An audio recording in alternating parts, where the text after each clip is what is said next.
The Legislative Fiscal Bureau put out some memos kind of analyzing how the One Big Beautiful Bill Act, the federal budget, could affect certain things here in Wisconsin. We have about 181,000 childless adults right now in the program, and those are the folks who are going to be impacted the most, depending on how the rules are written. We talked about the hospital assessment, right? So the budget was the race to get it done to be able to have increase the hospital assessment, basically a tax on patient revenue.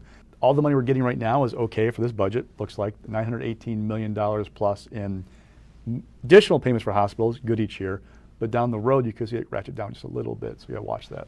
And so then they also kind of put forward a similar memo about education. This one they were able to, assess a little bit more. And so tell us a little bit about what they were able to tell us about school funding. The state didn't put really anything into general school aids in that formula in this budget. It said it put into special education, high-cost special education, and mental health services. So Fiscal Bureau did a memo running through every district of like what they can have for spendable revenue in the next 2-year period. That includes what they can raise from property taxes. But it plays into our next topic, which is the other memo on property taxes. Overall, it shows us that property taxes are going to go up on a statewide basis, more than what the governor had proposed, because he had more money for general school aids in his budget. He had incentive for locals to not increase their property tax levies because he'd give you more state money, keep your local levies flat, and other factors.